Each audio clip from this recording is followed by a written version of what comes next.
Here we are, Dean. Back in the saddle, as it were. Are you there? Or are you just looking to see if you're live first because you want to check first? Go ahead and get started in a sec. I think we're live. At least I'm live. Dean, can you hear us? Hello. No, we lost Dean. That's a great way to start the show. Hello, everybody. Welcome to the FiveStack. Look who we have here. Lev Parnas is here. Jacob Carlsbo is here. Dean Blundell was here briefly. He'll be back in just a few seconds as we begin our first ever year ender. I was going to call it the year bender because that's what it feels like. But gentlemen, it's good to have you back with us. Let's get Dean back in the picture here. There he is. What a great way to start. You ditched us right away. That's because I couldn't hear you. Oh, well, you couldn't hear me. I couldn't hear you. It's a problem that we have every day. Hi, guys. Welcome to the Year in Review. It's the Year in Review. Let's bring a little spice to the table. Let's have some fun today because we had a very, very, very, by all accounts, and I did a whole intro for this. We had a very fucked up year. Yeah, that's accurate. that was pretty accurate. I'll Everyone agree. in agreement. Yeah, it's like this 2025 was, for what we do, all four of us, the most fucked up year of my life, without question. I agree. But it's been entertaining. I can't say it would be the most my life. I mean, I went through some fucked up shit.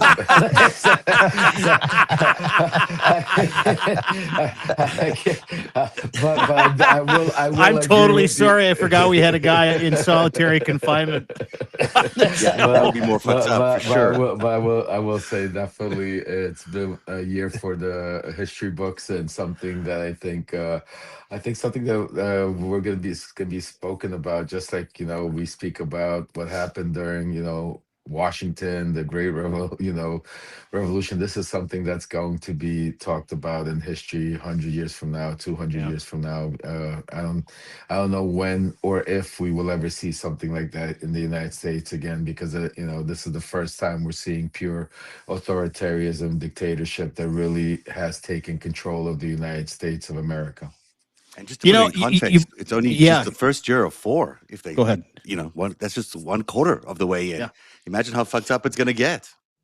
Yeah, and totally to fucked that, up. I will add, 2026 will be even more fucked up. Really? It will be. I feel like we should start there, Jacob. Jacob Carlsbo, former Danish intelligence officer, also UN Security Council member. He is in Copenhagen, Denmark. Sorry to hear, by the way, big news out of Denmark today. You're no longer delivering letters to houses. That's over. Oh, yeah. Will we survive it? I think you're going to make it. People have email now. But meeting you has been one of the great parts of my year. So many of you guys, and I'll just kind of get back to my start on Substack, and then we'll get to why you think 2026 is going to be even more hairy. And then Lev, I'd like you to kind of weigh in as well. But I showed up in March, bright-eyed, bushy-tailed, going, hey, let's check the Substack thing out. And, within 3 weeks, I'm talking to the great Lev Parnas. I got Michael Cohen showing up on my fucking podcast. I got Danish intelligence security officer sending me a text going, hey, you want to do a show? I love talking about the shit you guys talk about over there, and I want to connect Canada and Denmark. And then I've got a legendary CBS producer, Zev Shalev, in my ear. We had Katie Couric watch our show the other day. Been able to hook up with Steve Schmidt and the good people at the Save America movement. I mean, this community has given us so much. But the thing that it's really given me, other than friendship and a place to go at 3:00 every single day with my friends, it's given me knowledge and information from parts of the world that I don't get that from and that we don't get it from anymore, Jacob. And having you here kind of disseminate, and having Lev and his contacts disseminate what's going on in Ukraine, what's going on in the EU, having the ability to kind of predict it and work those conversations has made such a huge difference to the lives and the people and the channels that you're involved in here. So first of all, thank you both. I mean, both of you do just incredible work in very, very dark corners. And I want to get to you, Jacob, real quick, because as fucked up as 2025 was, let's start with a Ukraine prediction. Let's start with an EU prediction, knowing what's going on now. We had Trump basically say the other day, hey, yeah, about Putin, he really likes the people in Ukraine. It's fucking craziness to me. He wants Ukraine to succeed as he sends 500 Shahed drones into the beautiful country that we're trying to support and we're trying to help and we're trying to save.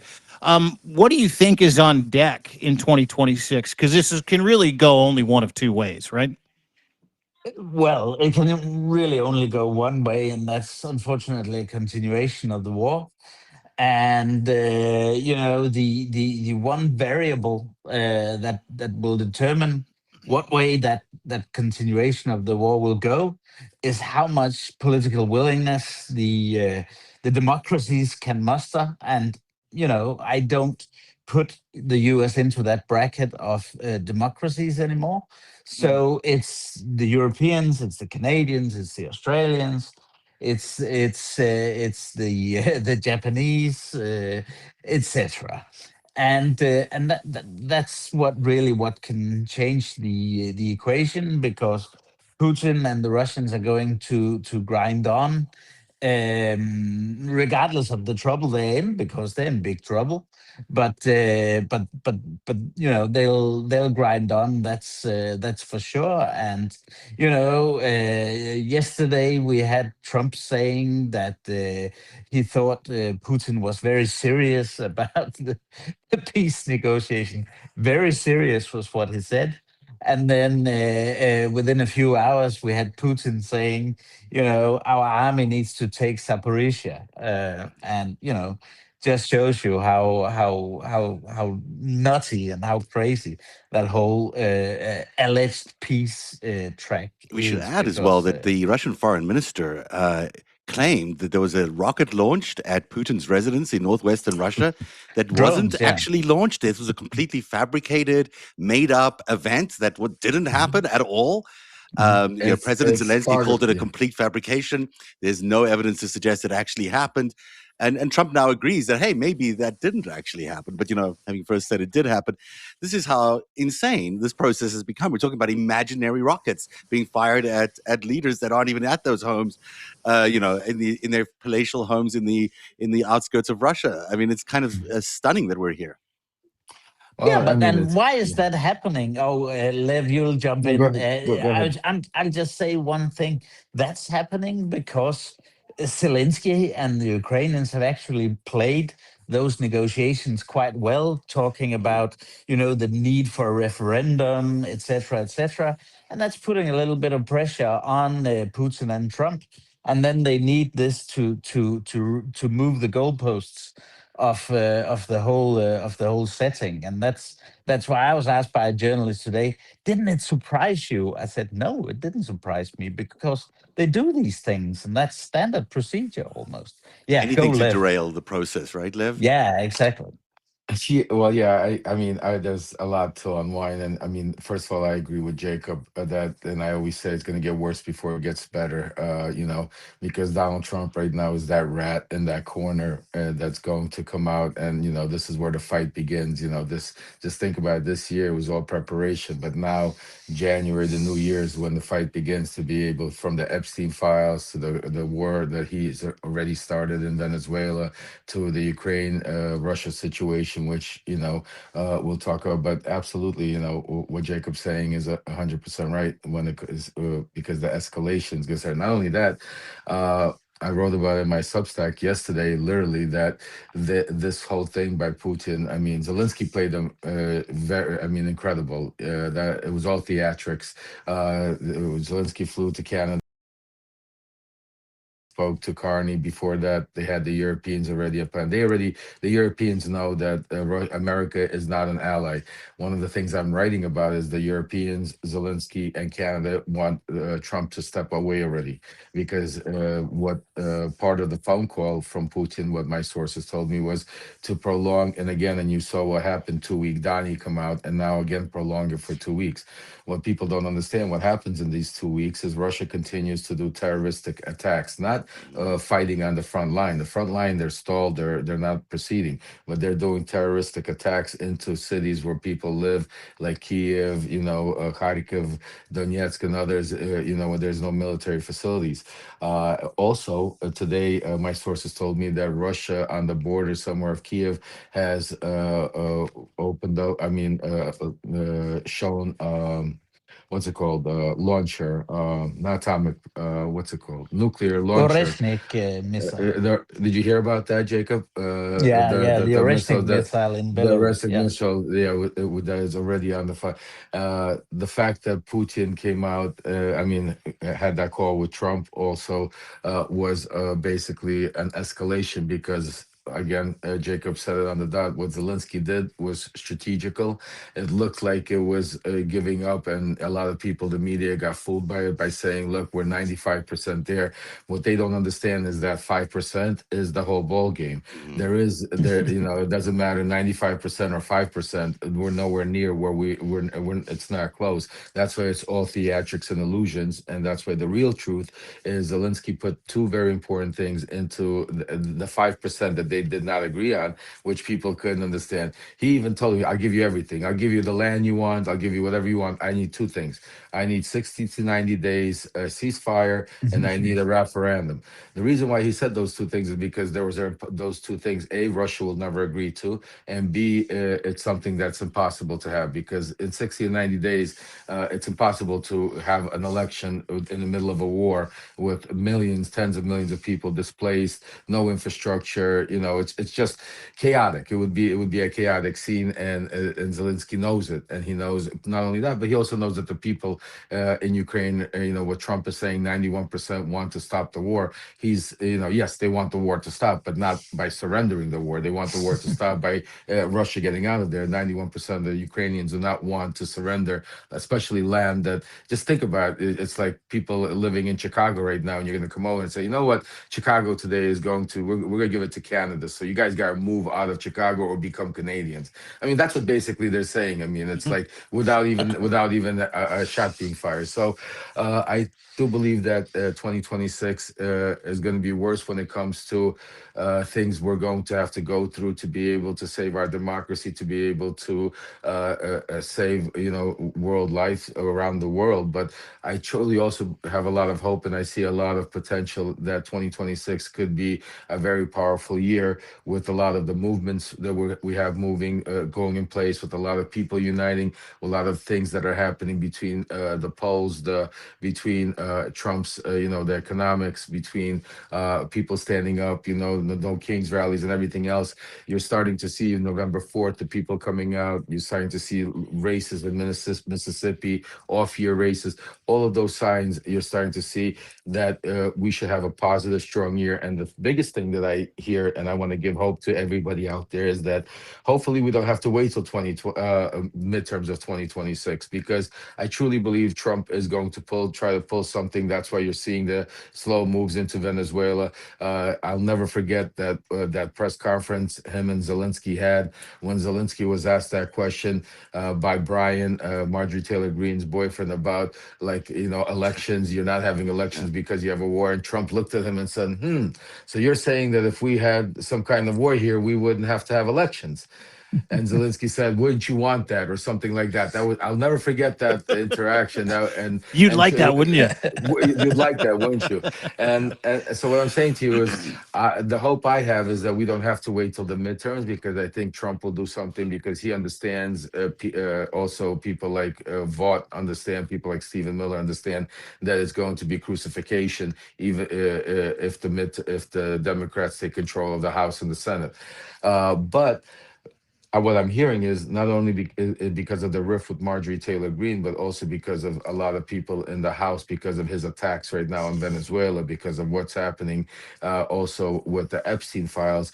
Is I'm hearing there's going to be a major revolt come January 5th. When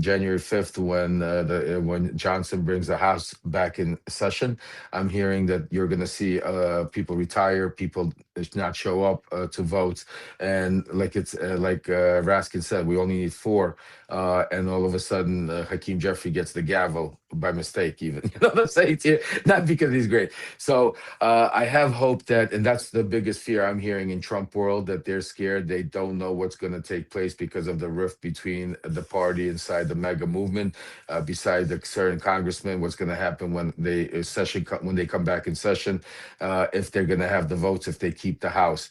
If they do keep the House, and if they're somehow able to, we're going to have a tough year, because he will proceed to continue doing these things. The other thing I'm hearing is that you're going to see in January part of this whole thing that's playing out with Russia right now is Kushner already and Dmitriev and Witkoff have worked out a plan of getting, first of all, they're working on Nord Stream 2 with certain Trump donors. This is the crazy part. Trump donors, wealthy Trump donors that will be involved in the transaction, but they're also talking about how to have a Russian oligarchy money come into the United States and vice versa. And Kushner right now is basically making marriages between our oligarchy, whatever you call it, and their oligarchy to be able, from technology to strategic, what's it called, plans, but basically to get Russia out of the jam that they're in, because economically, Russia, if they were to do a 60, 90-day ceasefire right now, Russia would never be able to start the machine back up. That's how, bad they are. But that's where we are in a nutshell with those situations. That's more than a nutshell. That's a lot there to unpack. Let's, dude. Can we just stop for a second? Yeah, go for it. He just keeps dropping bombs. I know. Parnas just keeps dropping several stories there we need to talk about there. Really big ones. I mean, let's just stay with Zelensky. For the last year, we've seen him transform from a guy who walked into the White House, get berated by Donald Trump and Vance, and now he's turned the entire thing around and he's playing Trump like a fiddle. I mean, he knows exactly what he's doing. He's leading him to the trough, as it were, making him drink, and then every single time he leaves Putin a little bit embarrassed, I think. I mean, Putin's client has to claim these fake attacks on him to get out of talks. It's not really playing in Putin's hand, or in Putin's favor. Zelensky's done a remarkable job. Well, the key that Zelensky realized is that he doesn't need to talk. He's really talking to Putin through Trump. Yeah. They realize and it's a lot easier for Zelensky to understand now with Trump, because now he understands he's being manipulated by Putin. Zelensky and the Ukrainians have very good intelligence and understanding of how Putin acts, and that's why Putin right now is getting screwed, because for the first year, 8-9 months, they didn't understand. They couldn't catch up. They were still hoping that Trump was going to come around. They were, like the media, the 180, Trump, maybe the Europeans were, coming up talking about these peace talks. But once they realized that he was completely a Putin transactional puppet, and when Trump starts already the conversations by, let me give Putin a call before we go, and I'll give Putin a call after we go type, Zelensky and the Europeans understand that they're dealing with Putin now. So now it's harder for Putin, because they know what he wants, what they're in there. That's why they're playing chess right now, and that's why they didn't come to fight Trump and say, "Oh, we're not going to give you the land." Oh, we got. He didn't come with no negotiate. He basically said, "I'll give you everything. I just want two things that the American people should understand. We need elections."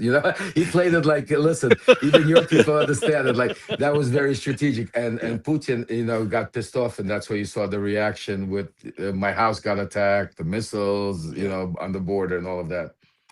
It's like the dog ate my homework. Go ahead.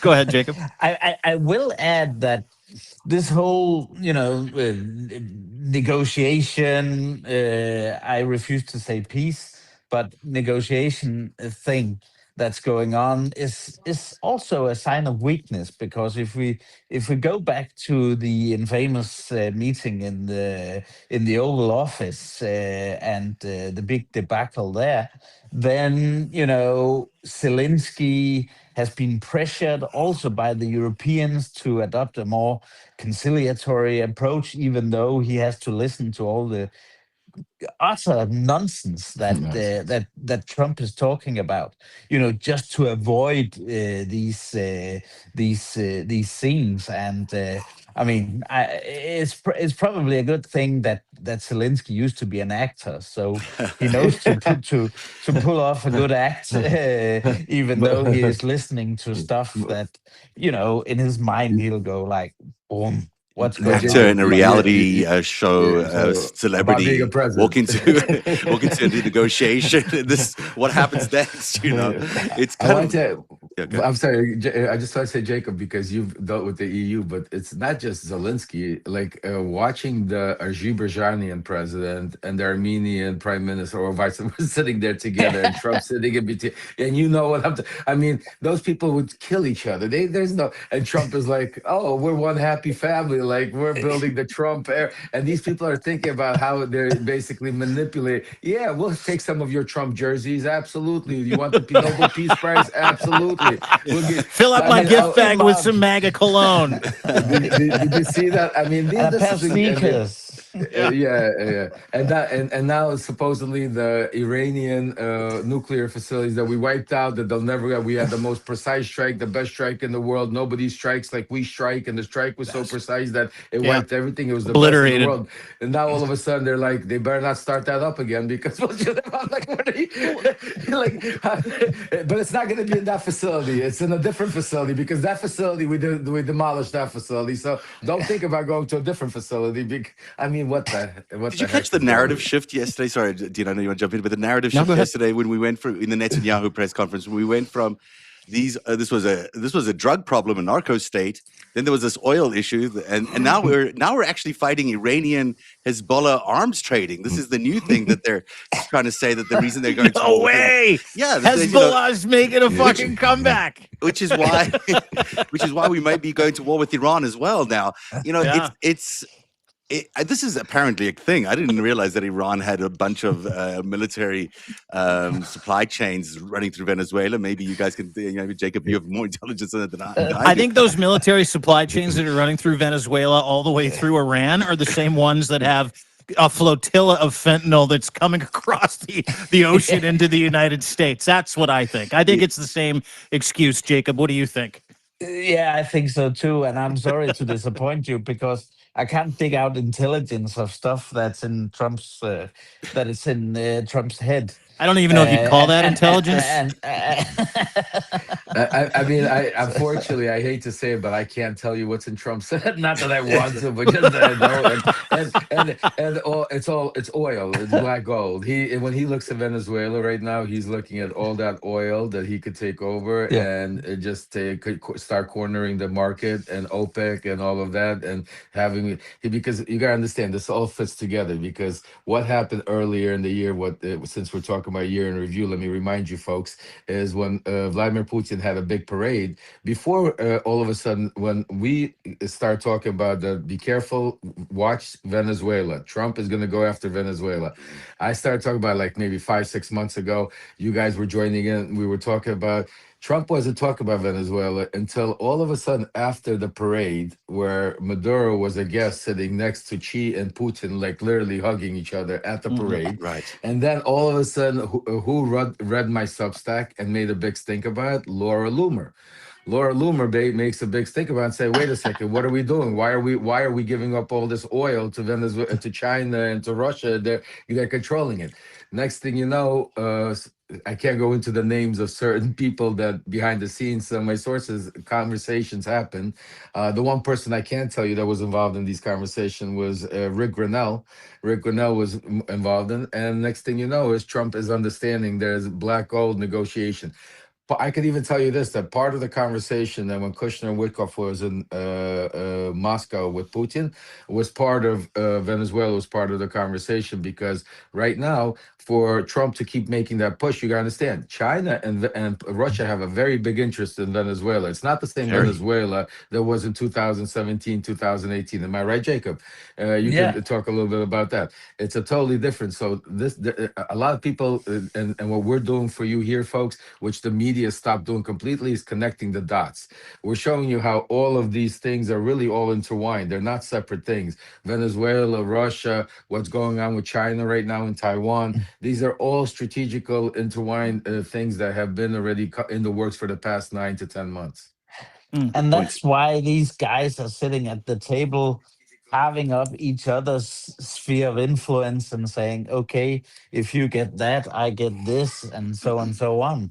And that's why, as we speak, China, they're having the largest military drills and the closest military drills to Taiwan that they've ever had, because that's also part and parcel of they think alike, these three powers, and they want their own spheres of influence. And if you just read the national security strategy, it's all That in there. was, yeah, This is a really big that was point. complete. This is really worth focusing on.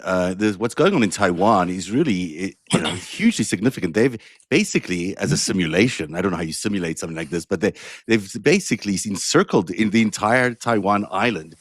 This is China, of course, in their biggest exercise ever, as you point out. It's called, the name is, I'm trying to find it here, but I'll find it for you in a second. But Yeah, it China, had a really funky name. yeah, $11.1 billion in US arms have just been sold to Taiwan. So that's the response to this, is that they're now encircling Taiwan with all their navy. This is similar to what's been going on in Venezuela, because Americans are trying to stop the oil and all these other things leaving Venezuela. So you can see that the same strategies that are being used by Trump here are being tested by Xi in Taiwan, are being tested by Putin, and also by Netanyahu in some ways in Gaza. So you've got Well, and you heard what he said yesterday in his press conference with Netanyahu. That was like a dictator press conference for the ages. Yeah. But you heard him say yesterday when they're like, "Hey, what do you make of this whole thing with Taiwan? China is completely encircled Taiwan. They're shooting missiles close to the Taiwanese beaches, and they're scaring the shit out of the Taiwanese people." And this was literally his answer. He's like, "I don't know. I get along really well with Xi, so we'll see what happens."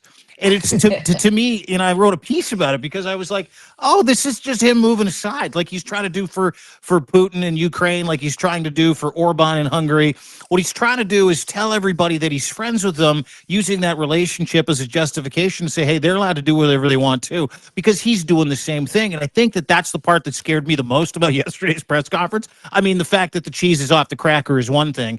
The fact that he's standing there with Netanyahu going, yeah, it's no big deal. I'm going to give him a pardon, and we're going to give him some F-15s to keep beating the shit out of the Middle East.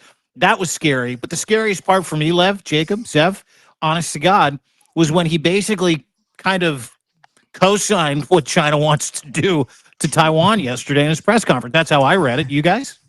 Yeah, but that's exactly, the big story of 2025. All the people that have been sane washing, what Trump and Xi and Putin are doing, and sane washing Trump and saying, well, he's doing this with Putin to line up against Xi and so on and so on. This is not what that's about. It's about spheres of influence. These guys think alike. And if you saw I believe it was April press conference in Murmansk by Putin, because the BBC was up there, Steve Rosenberg, it was the same thing.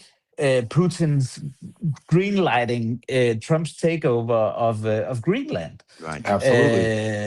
And he did that back in April, and that's what they do. Big club. Still, there have been people saying washing what's going on, and that's really what's mind-boggling to me. That people just refuse to see what's going on. It's a real reversal of 80 years or more of us agreeing that we don't do this kind of stuff anymore in the world, that the world is not about invading other countries and taking up their resources and the winner takes all the spoils, that we, in fact, have respect for each other's borders. I mean, maybe that's not been as accurate as we'd like it to have been through all the covert and proxy activities we've seen, but still, it's been mostly respected since World War II. And now these guys are reversing that entire idea of how the world operates.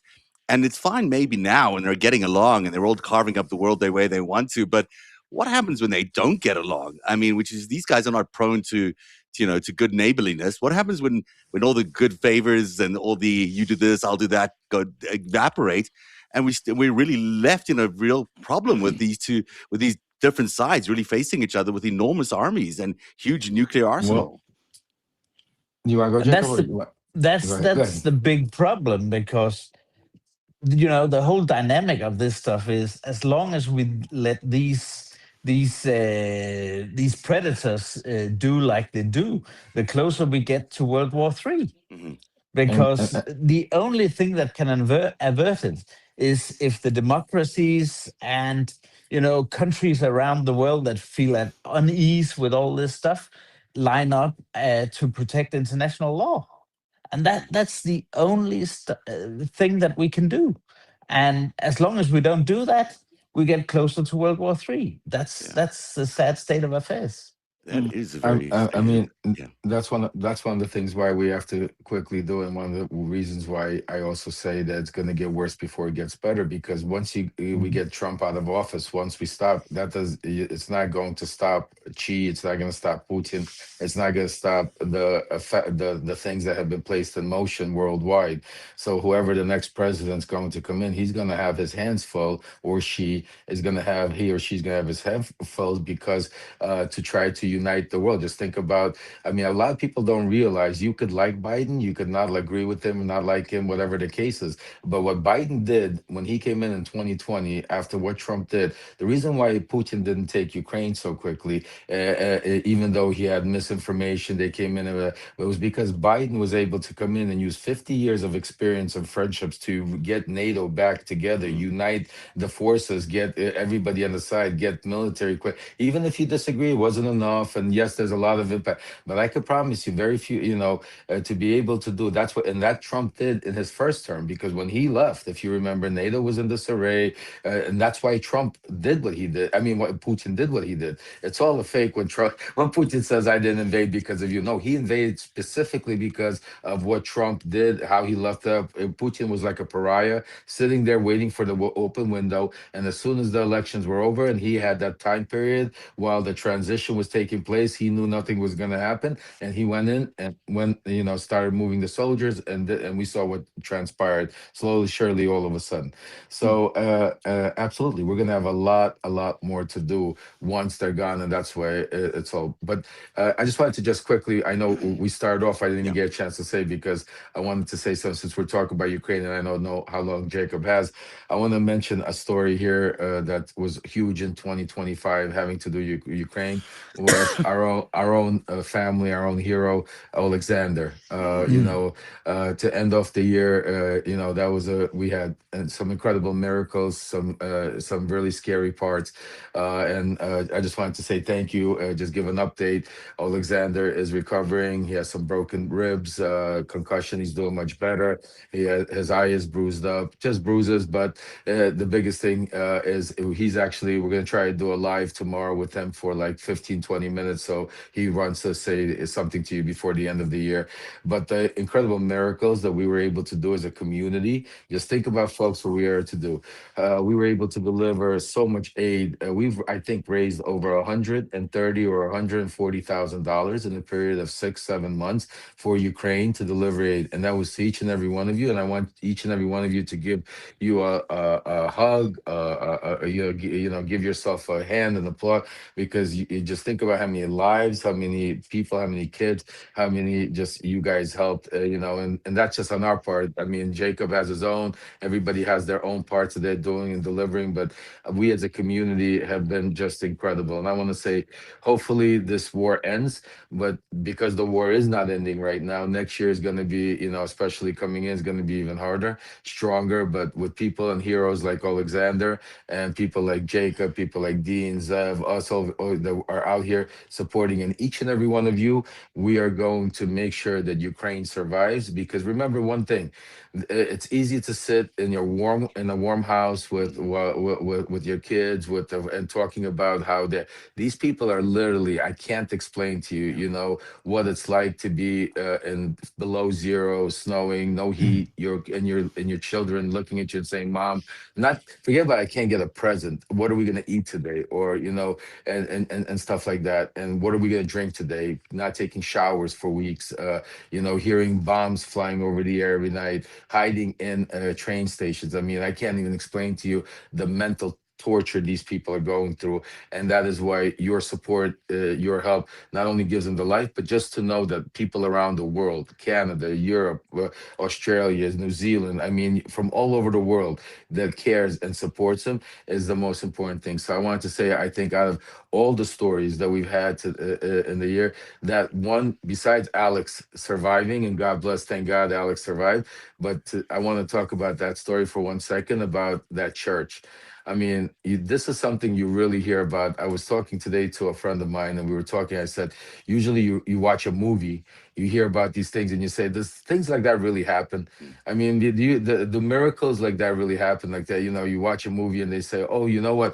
We need water, and let's pray here." And all of a sudden, somehow 2 days later, somebody walks by with a bucket of water, and you say, "God is great." And you say, "Does that really happen?" Like, you know, when and to be a part of that, to actually be a part of that, to watch Alex literally go to a war-torn part. He's leaving. He has one generator left.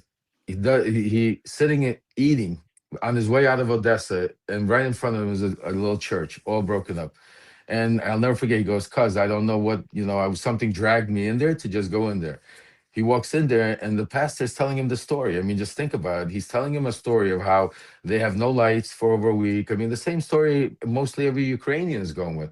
And he tells him, and he turns around and says, "What we did is we built a spot." And that brought tears to my eyes because they literally built a spot for a generator with no way of getting a generator, not knowing where it's going to come. And he says to him, he goes, we said we're going to pray and God's going to give it to us. And Alex breaks down in tears, goes into his trunk and takes out a generator. Oh my gosh. I just want to tell you, since then, we've delivered 3 more generators to the church and 2 other churches and synagogues and to Odessa. And so many kids, you know, the videos I put out are having a Christmas, Hanukkahs, because the one thing we were able to do this community is deliver light to a dark, dark, dark place at the end of the year on the holidays. So I just want to say to each and every one of you, it was incredible. That is amazing. I want to play that video before we get to the end of the show. So if you can send it to me, Lev, I'll play it at the end of the show. It'll be great. Awesome. I'll send it to you. Yeah, it's beautiful Just moments. a quick thing on that, Lev, and thanks for raising it. Now, the big thing for me in 2026 is whether the Europeans, the Canadians will finally realize how important Ukraine is for our common security. Ukraine has the strongest army. Ukraine has probably a top 3, top 4 defense industry in Europe. They're crucial for us, and they mean much more for European security. They're going to mean much more for European security than the US in the years to come.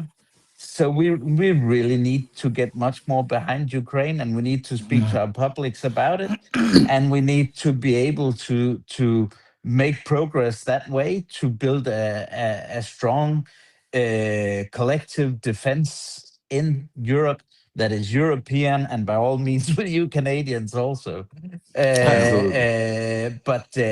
But we can't rely on the US. That's for sure.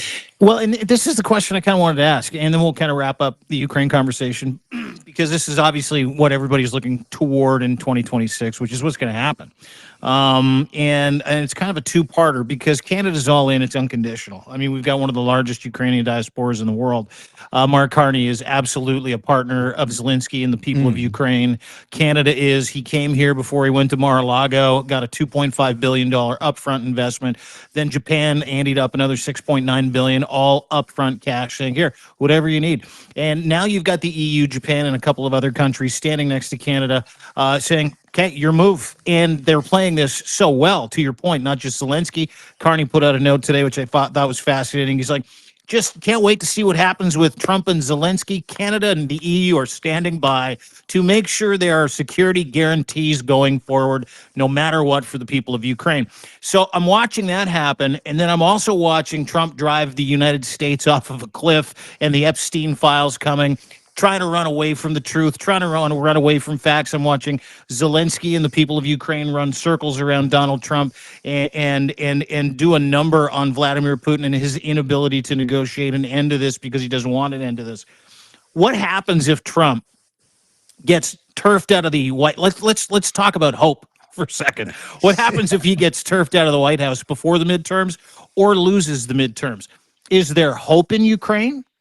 Or because I know there will be hope in the United States, but you always worry about what's behind that guy, like what the next guy is going to be, who the next guy is going to be. And I know Lev said it earlier, as did you, Jacob, where you guys talked about how it doesn't matter if and when he goes because there's a whole machine behind him, and you've got a multipolar interest from all of these other empires that have been working with his regime. It's not just him. But is he that important to Putin and Xi's dream of uniting a world under three different empires? Is he going to be that important to fascism spreading across the world? Is he going to be that important, or is it someone else behind him? Because that's what I worry about. Well, I don't think he has and then I'll give it to you, Jacob. I don't think he has the same relationship or the same alignment with Xi as he has with Putin. Putin has that's very important to understand. Yes, they might have similar things that align Yeah. with interests, but they're not friends and they're not frenemies, and they're not, they're actually, China is right now very dangerously for all of us watching this, the way Trump is being basically used as a puppet by Moscow and the Kremlin, and that's why you're seeing what's play out.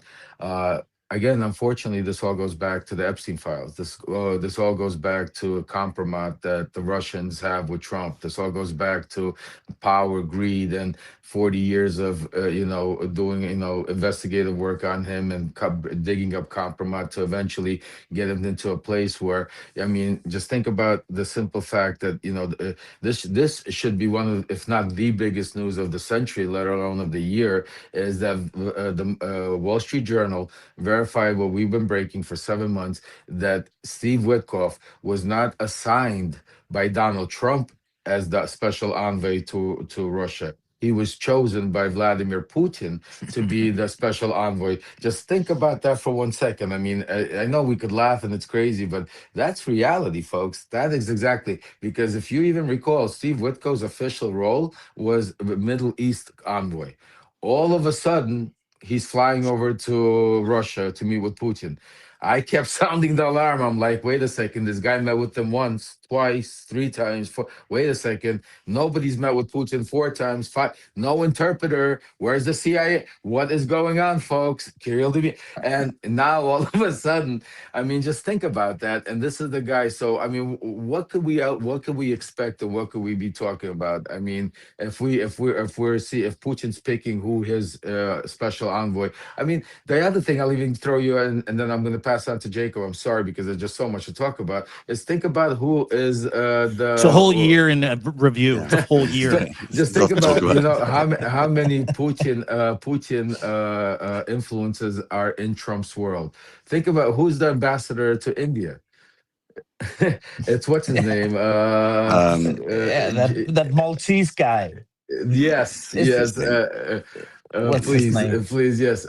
He used to be the guy that ran all the hirings The and firings. clearances. Yeah. The This is not a clearances. surprise. Sergei Gore. Sergei Yeah, Gore. yeah, Sergey yeah. Gore, thank you, Sergey Gore. That's Sergey Memory. Gore. I just think, and again, people don't realize, because these are little things they sleep, but there's a reason, because India is a major player in this oil and this whole thing going on with Russia.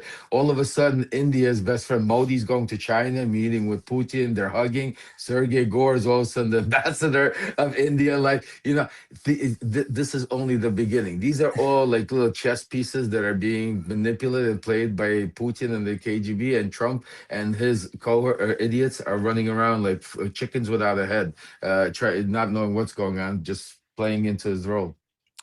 Can I push back before we get to Jacob here a little bit? Because I do think that China is aligned with Russia very directly. And I think that their 30-year plan indicates that they are, in fact, in sync very much on strategic initiatives. And that, in fact, I don't know if Russia would even be able to do any of this stuff without the funding it's getting from Beijing. And Beijing is very smartly sitting back, pulling all the puppet strings that it needs in Russia and in the United States, and waiting for its moment to get Taiwan and just as basically ascend to the primary position as a world superpower, while watching the US dollar decline, maybe collapse completely and be replaced by this fraud called cryptocurrency. I mean, it is all working out according to Beijing's plan. If you look at it from that perspective, I don't think that they're on the same level as Putin. I think they're they're the puppet masters of this entire geopolitical chess game that is going on Well, right now. well, you're 100% right, except for things changed when Trump came into office. And when Trump came into office, Putin got his puppet and Putin got the control back. I Prior don't to know, that, because you're there was right. a lot of money being spent by the Chinese on Donald Trump too. I mean, there was I think several $100 million that was given to Donald Trump and his enterprises from Chinese interests. I mean, I'm not saying that he's It's nothing. That's several hundred million. yeah. I mean, right? I mean, nothing compared to what the Qataris and what's planning on with the Russians and with the oil and the gas and all of this. I'm trying to tell you, you're talking about such numbers that's not even realistic. But it's not. It's not even that. It's to be able to control. It's like, see, with Putin, they have direct conversation. I mean, have you seen Yeah, Witkoff sit down with yes. Xi 5 times? And I mean, they don't have. No, but the- I'm sure Putin speaks to Xi regularly, and I'm sure that gets but passed down the line a lot. but you gotta understand the relationship between China and Jacob. Maybe I'm wrong, but tell me, is the way I've been noticing it from my way is like China treats Russia. Yes, they support them, just like even the war with Ukraine. They'll give them enough so they don't lose, but they won't give them enough so they could just win. They control them, and I agree with you in that part that China had the upper edge all the time, especially while the war was going on. But the shift changed a little. And that's why you saw Russia coming. That's why you saw Putin getting accepted with the red carpet in China and the way it was all rolled out to him after he had his red carpet rolled out in Alaska. That was not coincidence. It was strategic because Putin. You're right. They do speak to China, but the strength level there. It's like if China was on top once Putin got Trump into office. Putin went on top a little bit because right now Putin is controlling the way the world atmosphere. China is just standing and trying and watching and building. I agree with you, but Jacob, maybe you could jump in on that. Give us your opinion. Yeah, no, I mean, I think, with a little bit of nuance, we're probably all in agreement because I think the big advantage for China is the weakening of the democracies. Yeah, And their both. whole Exactly, yeah. project and Putin's project of a multipolar world and the whole doing away with NATO rhetoric that's also driving in China, just like it is in Russia. So they're really getting a boon from it as well. I agree with Lev also that the relationship between the Trump administration and China is not as close as it is between Russia and the Trump administration. So there's a bit of a difference, but at the end of the day, just like John Bolton has said a number of times that they are drinking vodka straight out of the bottle in the Kremlin. I don't know what they do in Beijing, whether they smoke Cuban cigars or whatever, but they are having a ball because democracies are getting weakened and that's Trump's game, that's Putin's game, that's Xi's game. So from that perspective, I think they're all in agreement. And when they talk about a multipolar world, it's a tripolar world where they can, do their dirty deals and enrich themselves and further, get even more powerful. And that's the whole game, really. So can I ask you, Jacob, how important is Canada going to be? I know you listen. I'm not going to make this all about Canada or me. Canada is important. It's actually, it's true.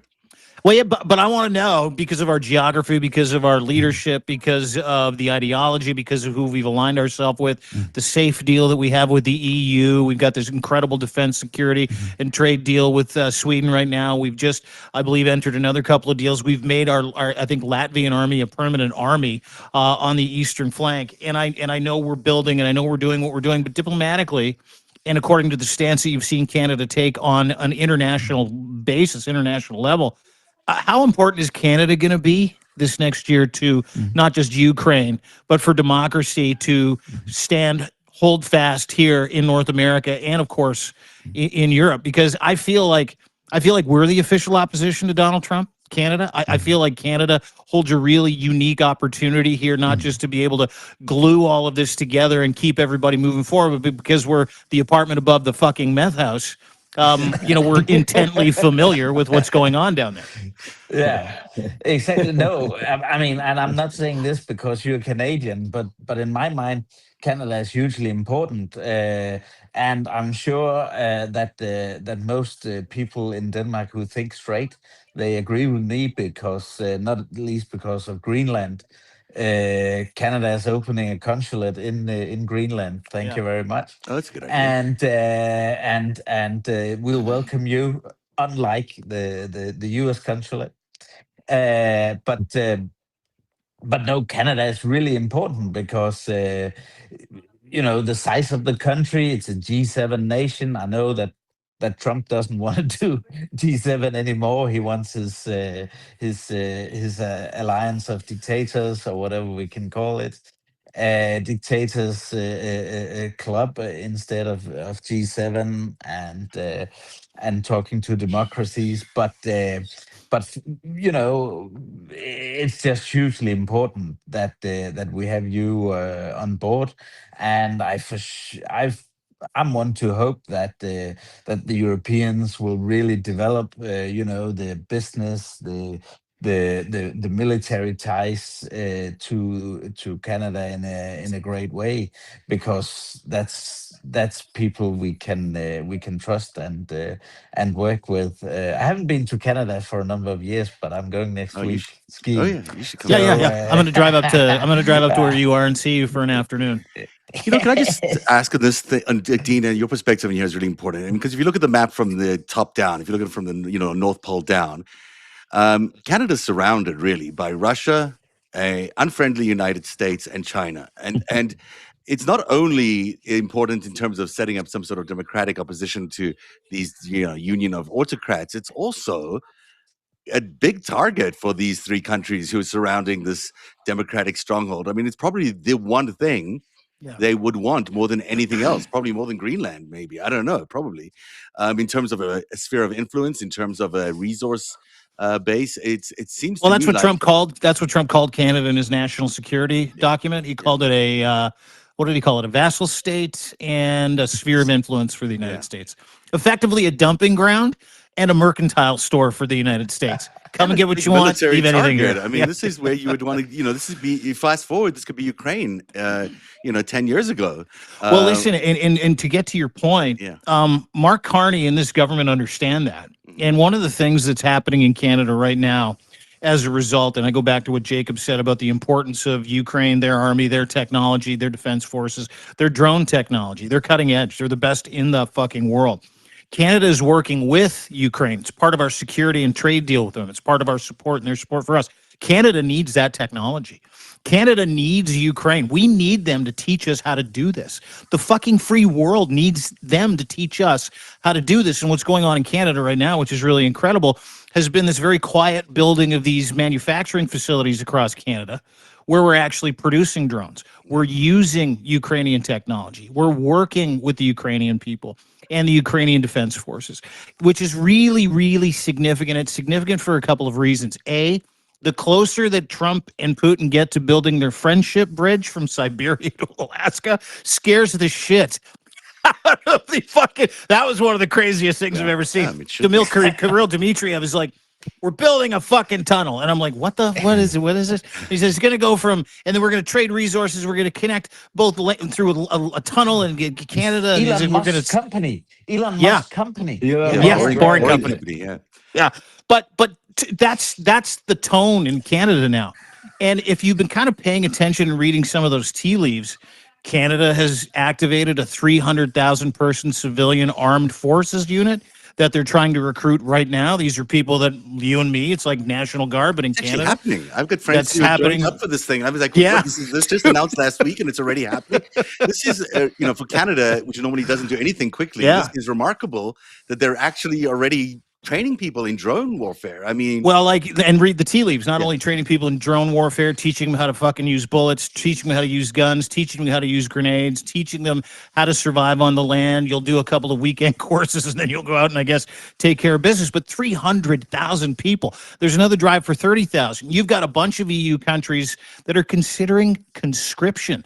So, like, if you don't think that You can't yell fire in a movie theater, as we all know. Yeah. But world leaders are quietly going, okay, everybody, just get ready to leave your chairs.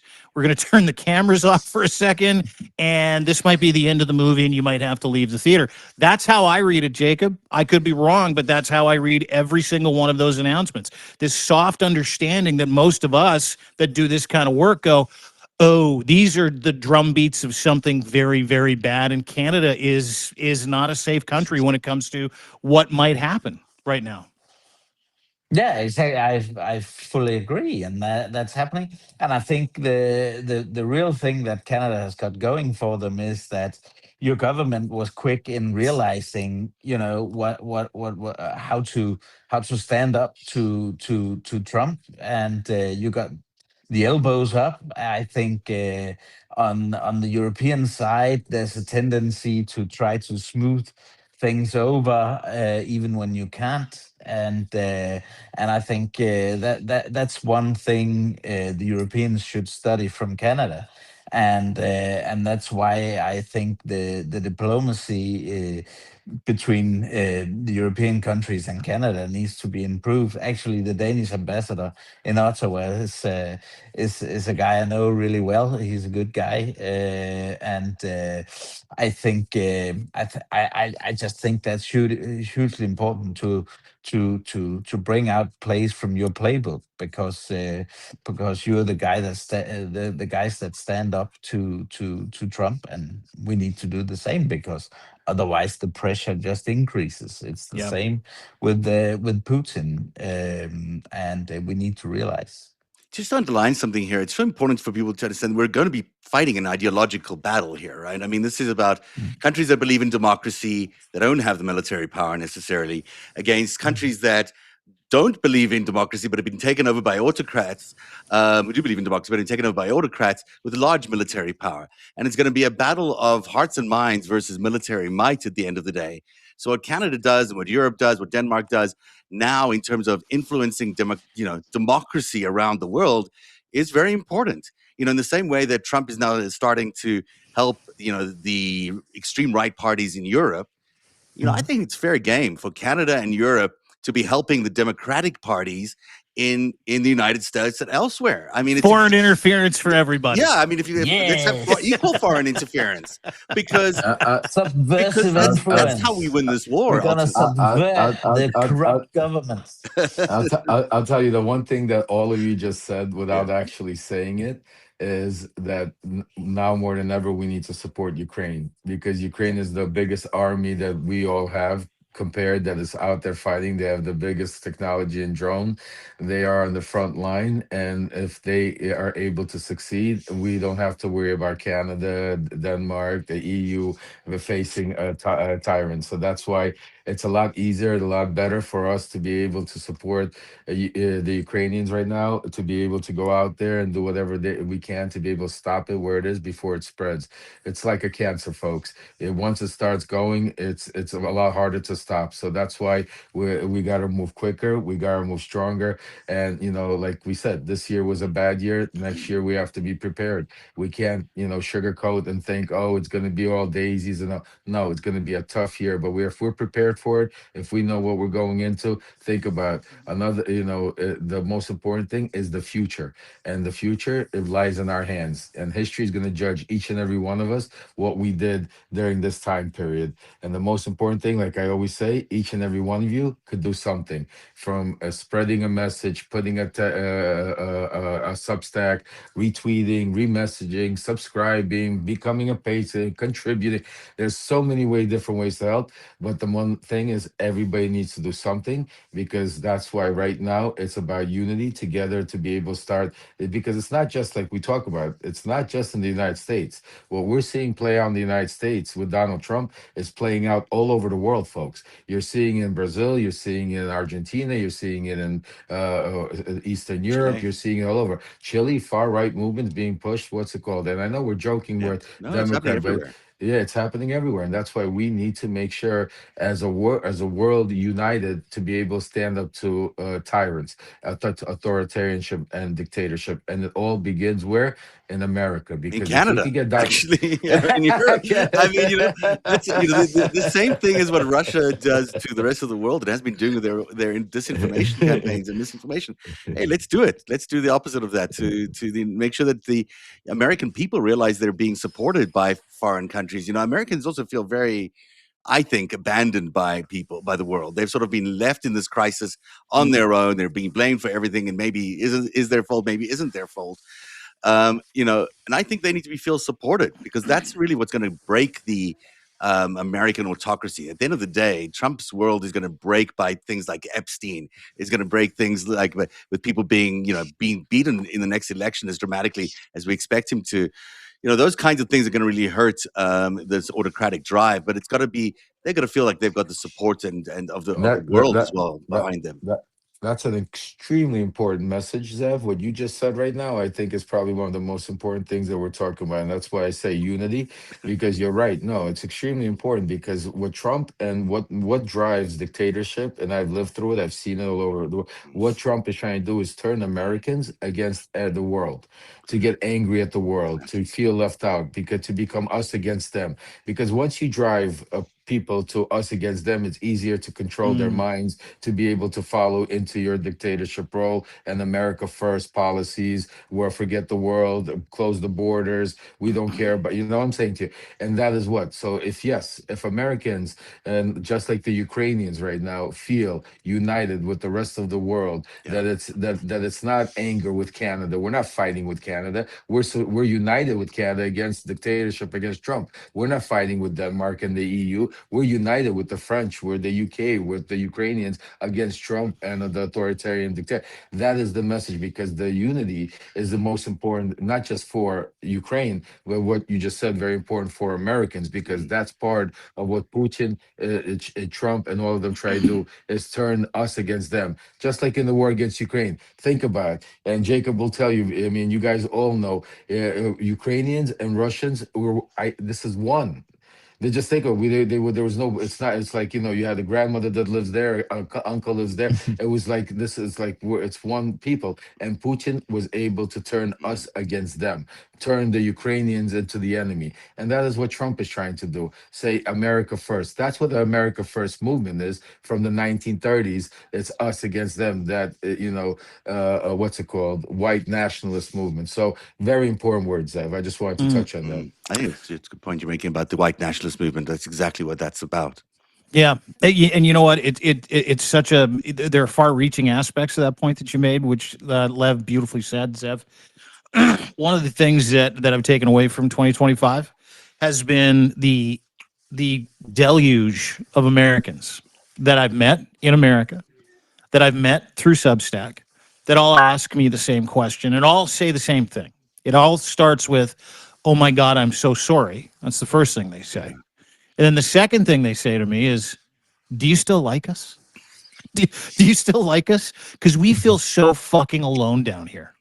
And we know that's the majority of us, but no one wants to talk about it with us. So when people get an outlet like conversations like this with an American, Danish intelligence guy, American fixer in the Trump world, chief MAGA sausage maker, this guy, a couple investigative reporters, and then me, where two of them are Canadian, one guy's from Denmark, and we're all saying the same fucking thing, which is we understand that there's better America.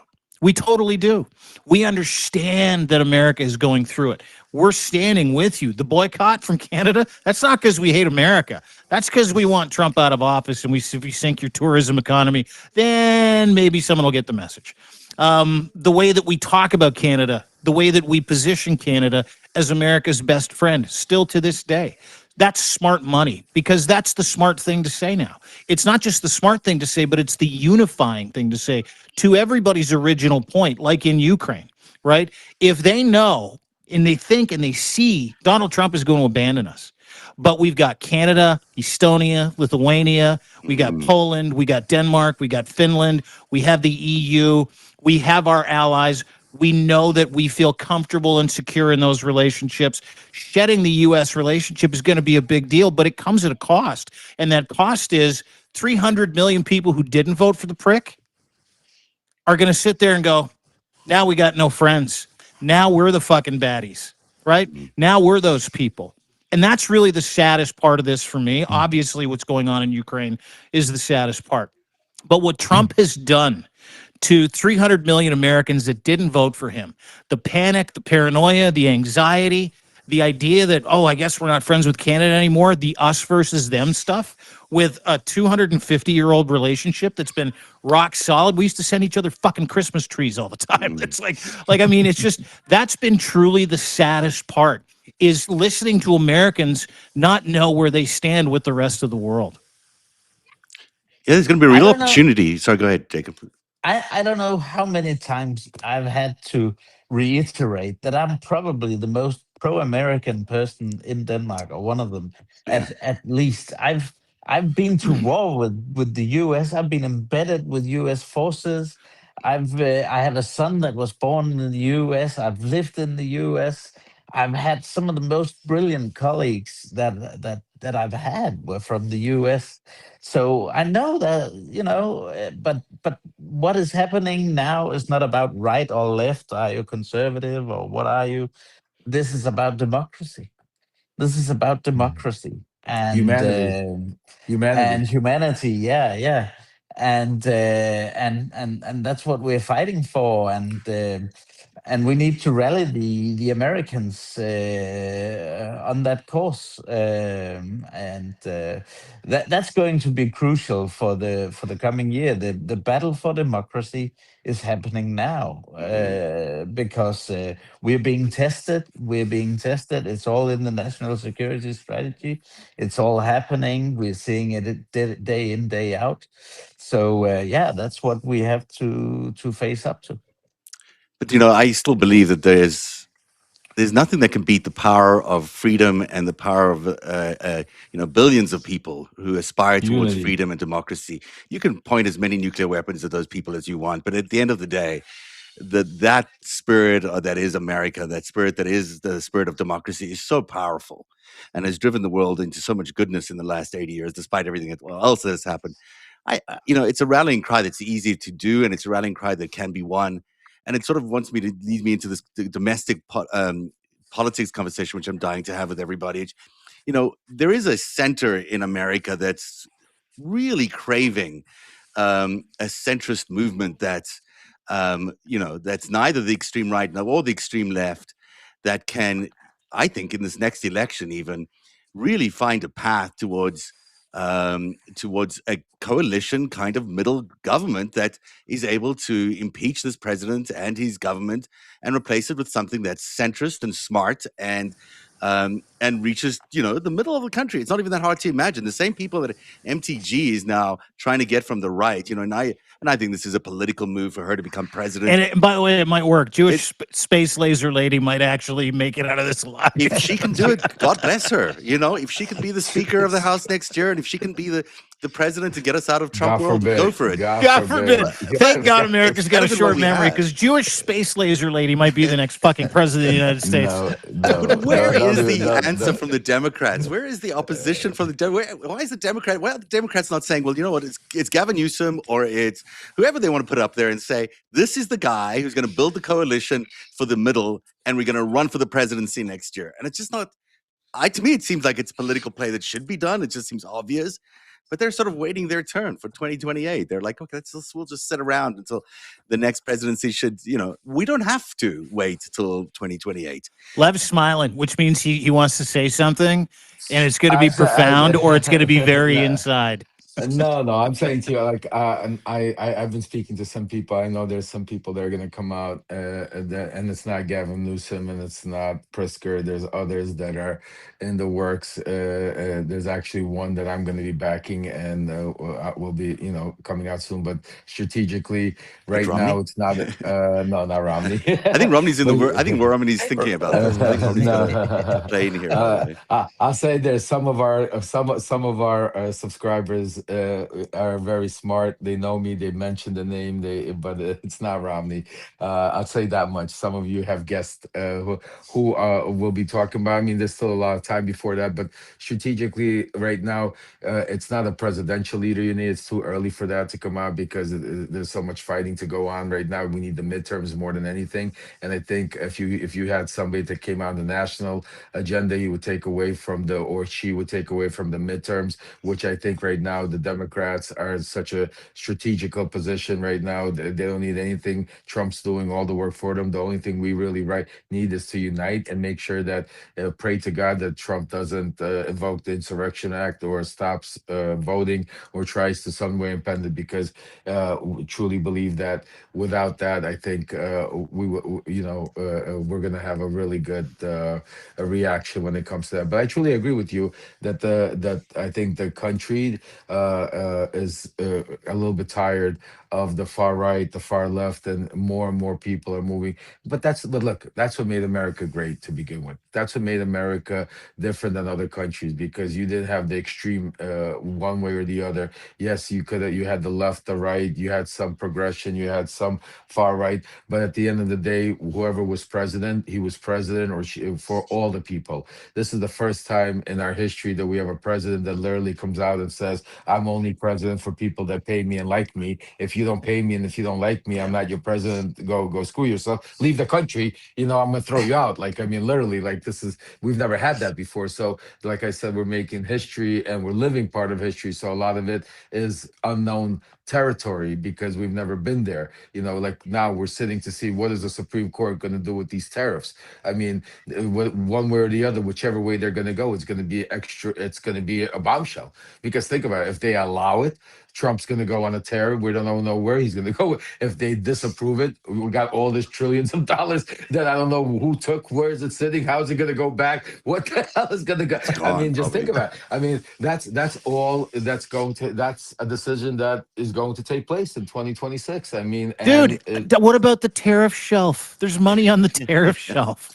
Where is that? Is that elf on the shelf? Is that the elf on the shelf? Where is this tariff shelf? Oh, there's a tariff shelf. You just get a couple billion off that thing. You hand it to some farmers, and all's forgiven. That's the deal. 200 billion, by the way. And SCOTUS is going to have a decision. I'm hearing in the first 2 to 3 days of the new year. That'll be not very friendly for Donald Trump. He's got 3 different options. None of them are good. One of them is the Insurrection Act. So we'll see. We'll see, to your point. But yeah, I mean, he has ran that country into the fucking ground. Like, he has ran that country to the ground. The thing that makes me fucking laugh every day is when I get up and I watch him stand at the stump and go, it's the hottest fucking country in the world. No, forget it's one thing him saying it, but when he turns around and says, listen, they all tell me. The Qataris, they call me up. Putin, do you understand? Putin called me up and said that we are the hottest country in the world. I sit there and I said, what did he just take? Like, is he? I think Elon shared some ketamine with him or something. I mean, something has to be going on. I mean, like, who says something like that? Putin, like, he brings Putin, gives him the red carpet for Putin to come and say, we would have never started war in Ukraine if Donald Trump would.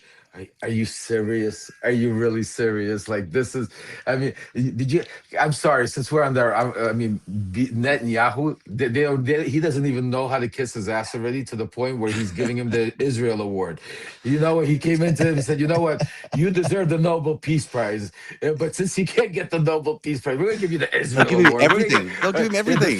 Hey, dude, that was the funniest moment from yesterday. He walks into the state, goes, Donald, you stopped 8 wars. He goes, I did. Yeah. He goes, we're giving you this new award that we just came up with. It's called the Israel Peace Award. And by the way, you can add it to your collection of peace awards like the other fake award that you got from FIFA, and it can go on your peace shelf. I mean, just think about that. Like, I think about Mandela, Gandhi, Trump. I mean, it makes complete sense. Those three, absolute peacemakers. I see it. Mandela, Gandhi, Trump. I mean, they're synonymous, right? Like, when you think of like world-beating, life-changing, peacemaking fucking people that sacrifice their lives for the greater good, Trump comes right. It's right there. obvious. It's obvious he deserves to be in that group of people. You know, there's no 8 wars, by the way. Everyone knows that already. But can I just point something out that's happened in the last few Before weeks you to do note? that, can I just point to what happened at the dinner table yesterday when he was sitting across from Netanyahu, caught on a hot mic? I didn't see that. Oh yeah. Dude, one of the great ones, hey, Lev, where he's like, "Can you believe it? I stopped 8 wars and no one's giving me any awards." And he's like, Netanyahu's like, "No, I can't believe it." And he's like, "I know, right? Like you can't believe it. I can't believe it." And then he realized, he goes, "Oh, I'll tell you in a second. What do you guys want to eat?" No, you're putting, asking for the peace prize. He's But right asking away, for he it. turns around. He goes, "I got good lunch for you. What do you guys want to eat? Did you like my lunch? Mar-a-Lago, you like feed them." I like the way, like a mobster. This is. I remember sitting in Little Italy at one of my Italian uncles back when I was 19, 20 years old, and he would sit there like this, and you know, some guys would come to the table. We'd sit down, and they would come with other guys, and he'd say, "You sit down, feed those guys. Go feed the drivers. Go feed." That's what I felt like Trump yesterday. You guys, we're gonna eat here. You guys, go feed them over there. Go feed them. So you guys want to eat? Answer me, yes or no? Yes or no? Yes. Okay, go feed them. Go feed them. Go eat. And then the best part of that whole thing, he was like, it could be considered a bribe in some countries, but it's only a $25 lunch, so it's not really a bribe. But I'm sure some of you people will say it's a bribe. Anyway, let's go eat lunch. And everybody's like, let's go eat lunch. It was the best lunch. The best lunch. $25. It's a fucking steak sandwich. No, it's a burger. I've eaten that burger. It's called the presidential burger. Oh, I've yeah. eaten that. I have 25 pictures bucks? of it. No, I didn't pay for it, but Yeah, I have pictures that's what of it costs. I mean, I fucking find it hard to believe that he didn't try and make you ante up $25 for a burger. It's interesting. I'm though, you know, I even have, you know, since you reminded me, I'm going to share with you that I got an invitation to Mar-a-Lago to be a member for free. Oh, wow. I even have the paperwork. I'll show it with you guys. He doesn't give anything away for free, so that's pretty good. No, to certain people, they're like, you know, Is this before he put you in jail? Before he put me in jail. Well, actually, he never put me. It's the crazy part, you know. It's still so ironic that he never wanted me. You know, he wanted me out there doing my thing, and it was Bill Barr that started the whole thing. That's why till this day it's so ironic. You know, Dude, maybe the golf membership was like a sorry about that. Can't wait for the reunion show with you and Trump down the line. That's gonna be a good You know, like that scene from you and Hunter at the end of the doc. I You're can't gonna wait. I swear to you, one of the things that's part of my mission, and those of you that know that my GoFundMe that I set up for it to go is I'm going, part of 2026, I'm going to confront Trump. We're going to be face to face at one point somewhere where he's going to have to say, I'm going to have to say, do you remember me? Now, do you remember me? I mean, we're gonna, you know, I am gonna. Believe me, and not only him, but I gotta show you this picture. You gonna bring some receipts with you there, Lev? Oh, Jacob, you haven't been part of one of these shows where Lev brings his personal phone out and goes, "Get a load of this picture." Yeah, I'm gonna a widescreen here. Give me a second, because you know, Lev's always got some good things on his phone there. Yeah. This is one that you guys don't know about, but it is another close one to me. That. Hold on a second. Hold on. We have a lot of years. We gotta go to. Oh, you got the wide angle now. Yeah, well, I mean, you're fucking important. Oh, look at you. Oh, wow. I feel important. I feel. Jacob's got his nose right against the screen. He's like, what kind of intel can I get for Denmark? No, it's not that crazy. Wait, hold on. All right, wait a second. Where is this? March. Okay, we're getting 2018. We gotta get. Oh my gosh, if I could get access to that phone. The best part of this is watching Lev find it. I would see that. Oh, did you ever see this one? This is when you welcome to the White House. There's a payphone that says "Welcome." Did you see this one? Yeah. Got it. I didn't see that properly. Put it there, right in front of the camera. There you go. There's a payphone. It's a payphone. It says White House on it. It's right when you enter the what's it called? The special entrance. Hold on a second. I've been to that entrance a couple of times. I gotta show you this. Oh, look at you, hey! Look at you, big dick and us that haven't been there.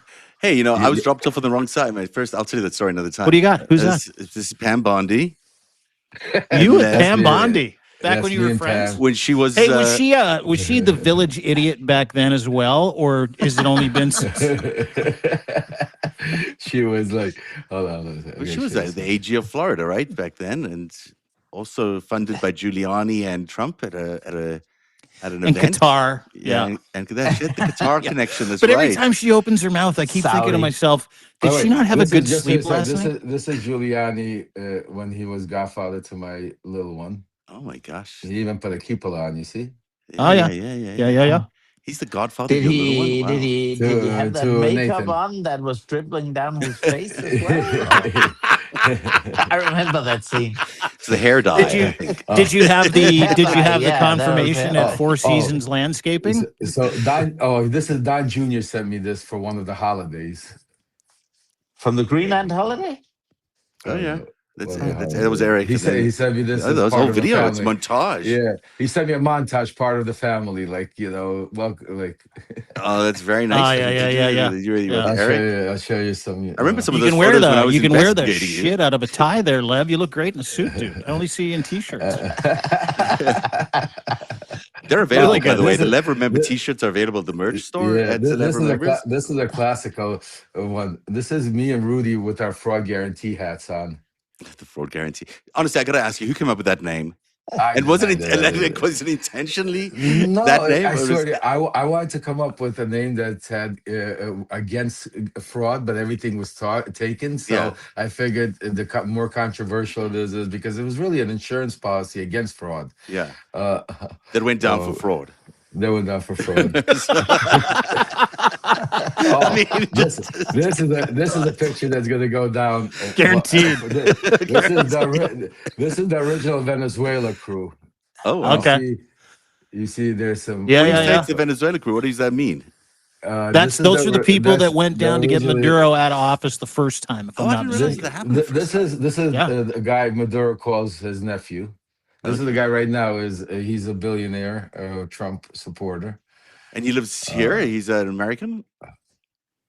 He's Oh, an you wanna American, see the guy. Yeah. You want to see Joe Piscopo and Rudy sing? Sure. Sure. Do we ever? There you go. There's Joe Piscopo and Rudy Giuliani singing on a boat. Rudy with a drink in his hand. That's weird. He's always on the drink. He's making a And the speech hair now. dye. I have my headphones on. You And can't the hear hair the dye. screen. Jacob is obsessed with a hair dye. Can we just? This is Rudy's assistant. Oh yes. This is partner. They do a show together. Oh, what's her name again? I remember her. She was Maria Ryan. she's Aren't the one they that's doing involved it? in that other story, that FBI story? This is the meeting we had for Maduro. This is Maduro's people that with Trump when we in the first administration. Wait, you tried to do this in the first administration? I didn't know about this, but I don't think. Oh, I yeah. did. We didn't try to. They We did did. We actually have a contract for 2 billion barrels of oil. The only thing, if Bolton didn't start the invasion with Guaido, Maduro would probably have been out, and it was already done. I mean, it was. Yeah, you got a free house in Texas. You get like season tickets to the Cowboys. Nowhere to lie. Oh, this was a classic. This is when we moved the embassy to Israel. Me and Huckabee, and You were there now at the he's- time at that Yeah, thing? of course. I was everywhere. They called me I was Zealot. moved to Jerusalem. Yeah, Rudy used to call me the Zealot because I was like everywhere. So that move to Jerusalem, that embassy was obviously inspired by the very generous donations of the what are they called? I forget their names now, from the casino, the Sands Casino guys. Who Adelson? also, yeah, the Adelsons, right? Adelson, yeah. Was that what it was, or was Jared also a big piece of that? What was the driving force behind that, or both? No, Adelson was the biggest driving piece. I mean, Jared is just, and behind Jared, it's not even Jared so much. It's Ivanka that's running that show behind there. That's Yeah, the last time we had Lev on, we were doing coffee and tea. Lev told me that Jared is Ivanka's coffee boy.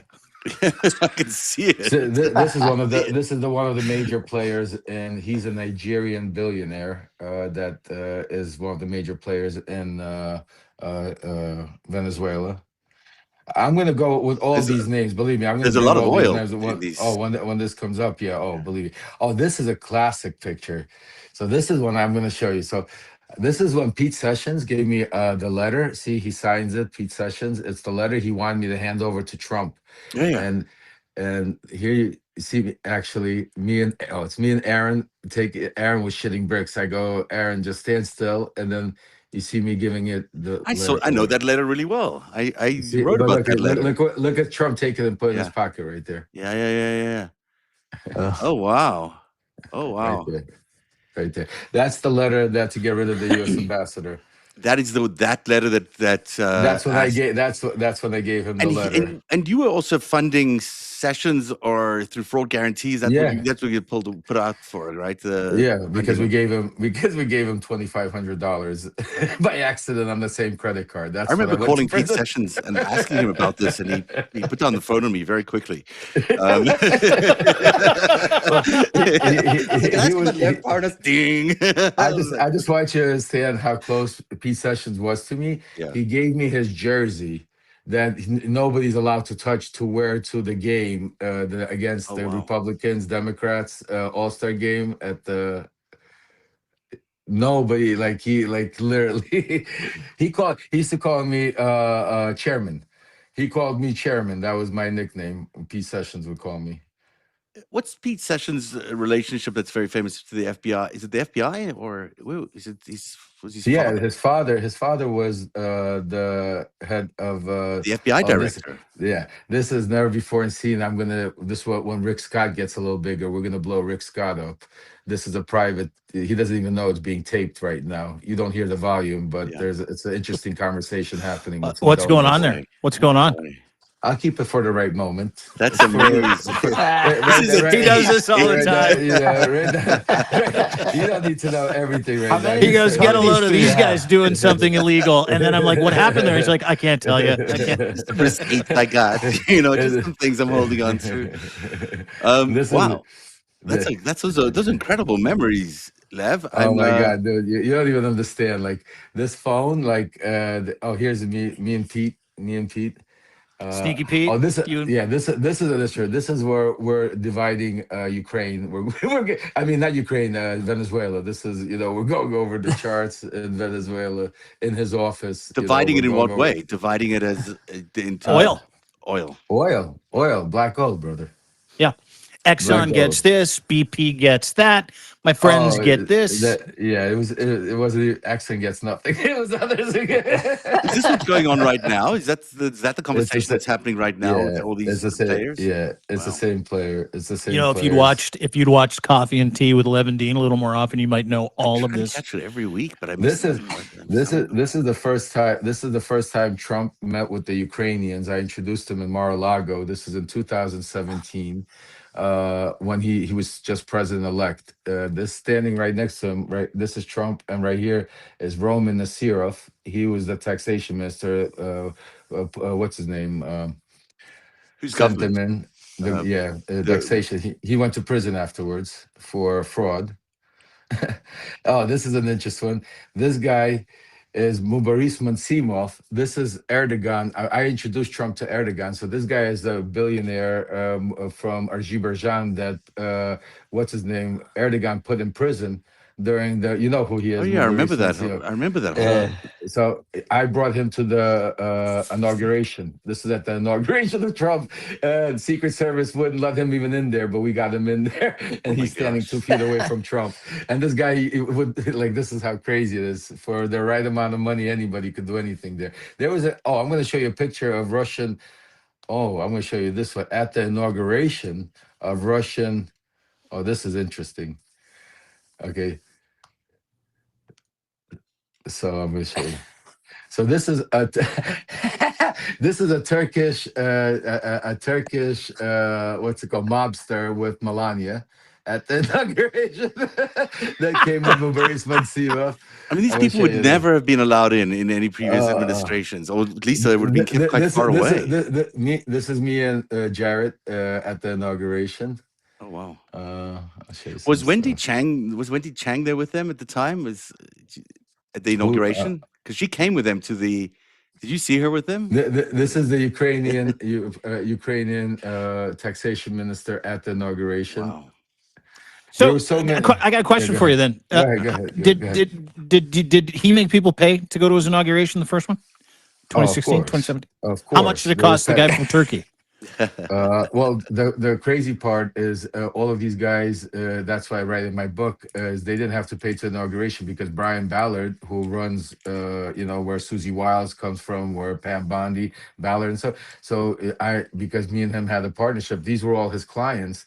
I gave him all the contracts, so they were all he was their lobbyist. So I had $1 million package for free, and they all had $250,000 packages. We got them basically to get in there. So there were 250,000, $500,000, and $1 million package, depending on what the events and where you would be sitting. What's it called?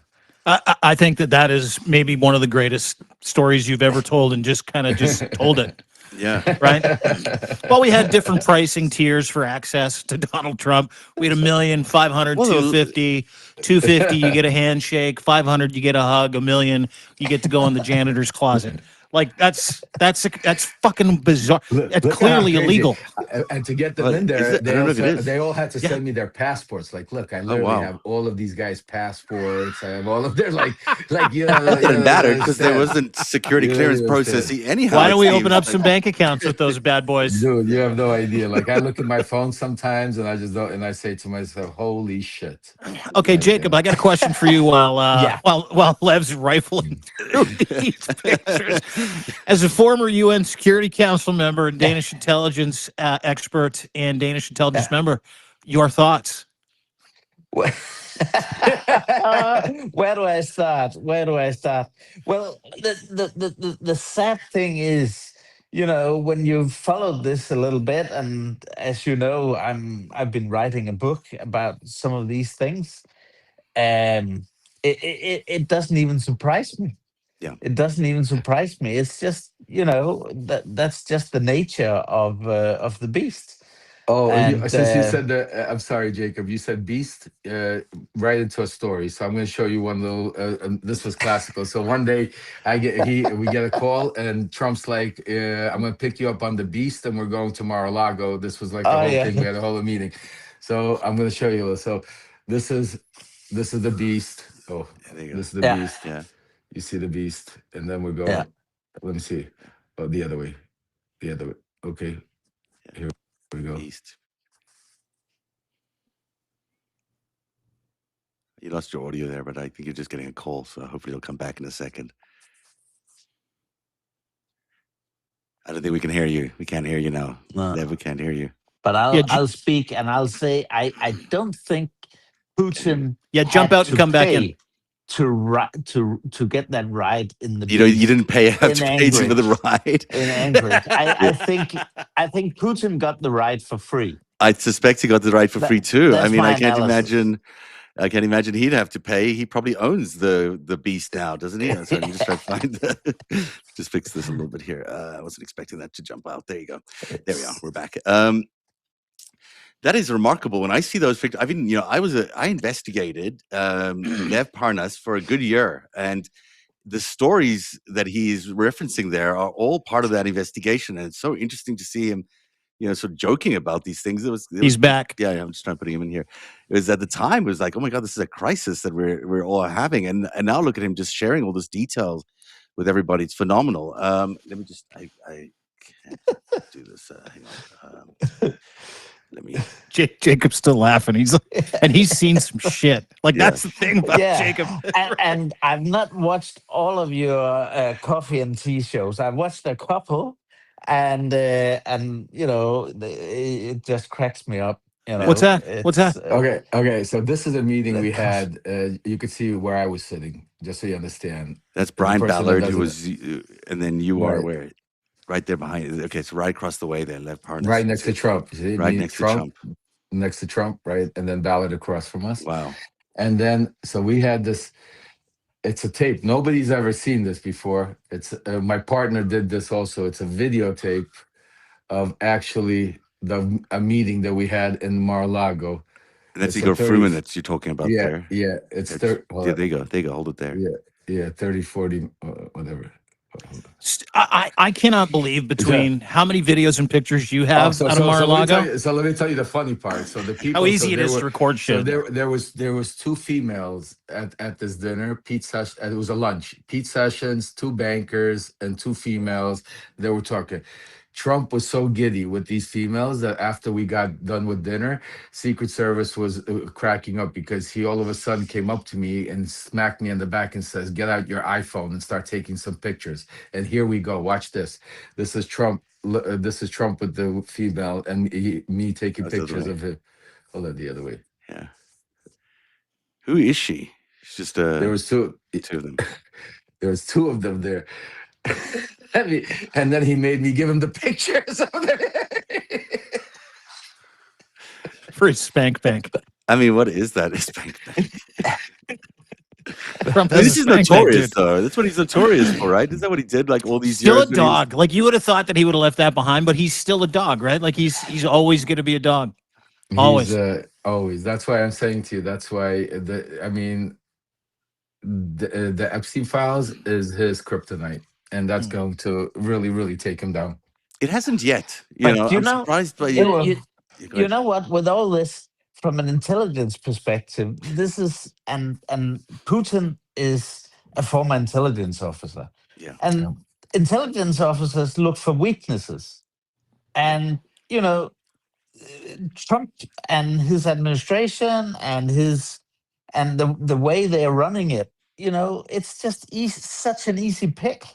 And this is what all this stuff shows, that they make all these schoolboy errors that makes it so easy for Putin to really put pressure on Trump, and they're so compromised. And another example of that, actually, that's so telling, was when they tried to redact the Epstein files, and it turned out that it was done so amateurishly that everyone could see what was.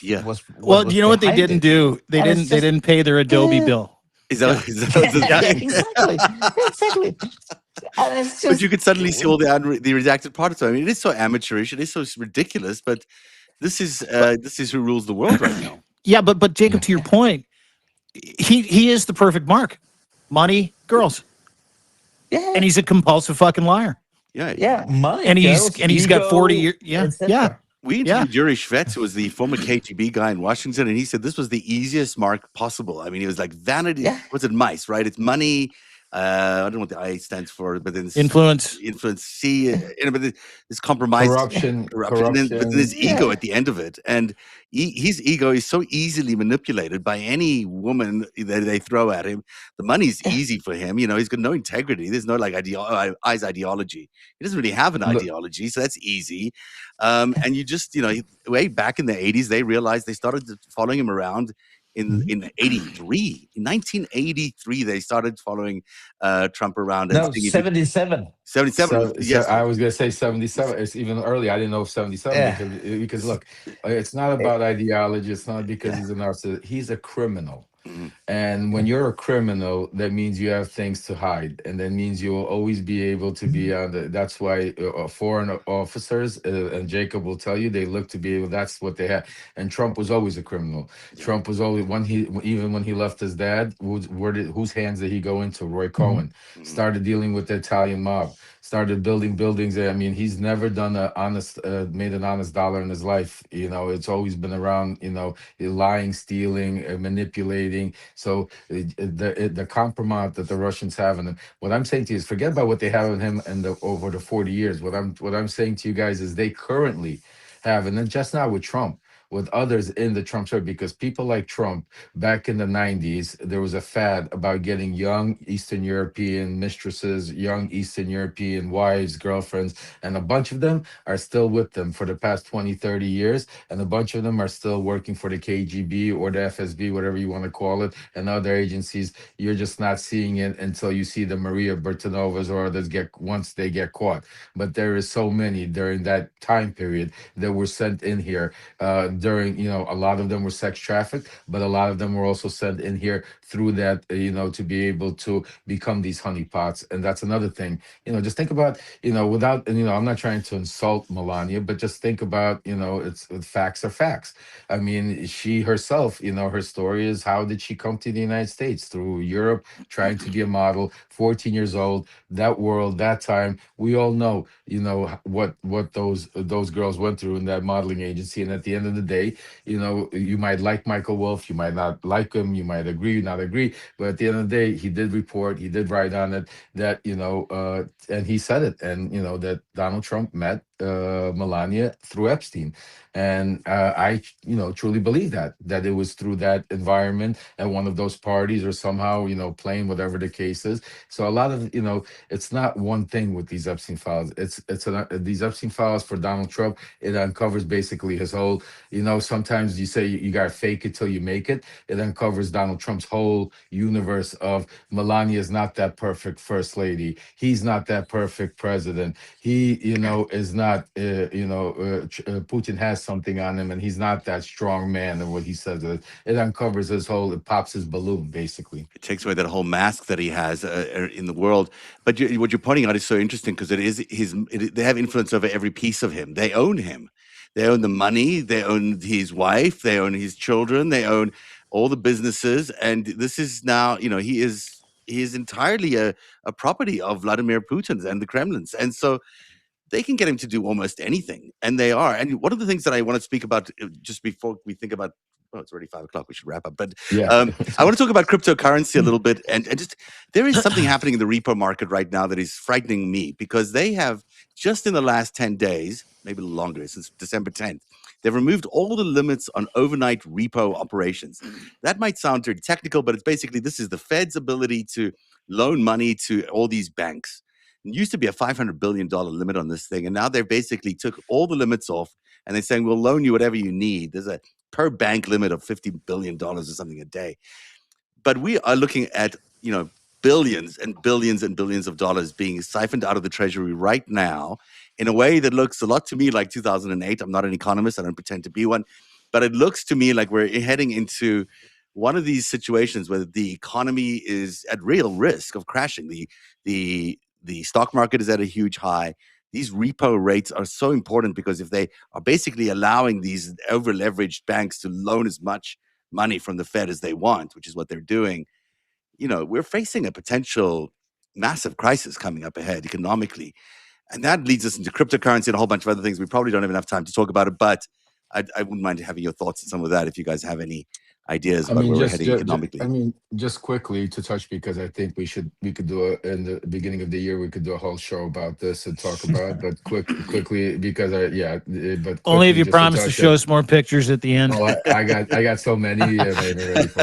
But I'll tell you, definitely, what you just said is, again, a piece of lots of different things that are going to make this economy. The economy is in a major dumpster fire, if you want to call it, between the tariffs. Again, you gotta understand, we are boxed in. It doesn't matter which way the Supreme Court rules, we are going to have a bad economy, because either we have to give back the money, or Trump's going to go tariff everybody. We're going to end up paying higher prices. So the economy is in the market 100%, like you said, is inflated.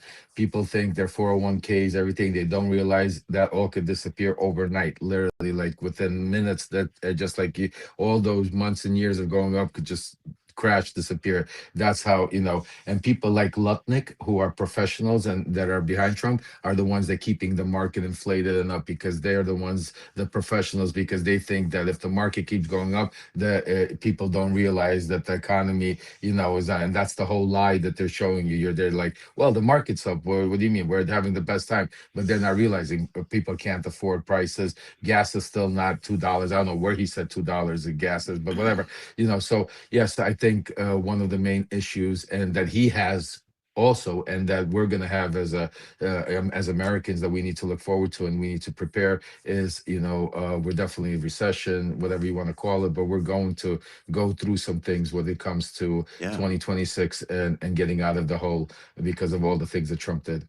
Well, and let's be serious here. Wall Street's being held together by 10 different tech companies that Donald Trump is in bed with, right? So, that bubble breaks, even if there's that crypto. double. There's always Yeah. crypto. We can go to crypto, and then they'll be able to replace Yeah. the US dollar with crypto. Everything's going to be okay, Dean. Boys, Don't I'm worry going to about start it. sending you guys payment in crypto so we can do criminal things.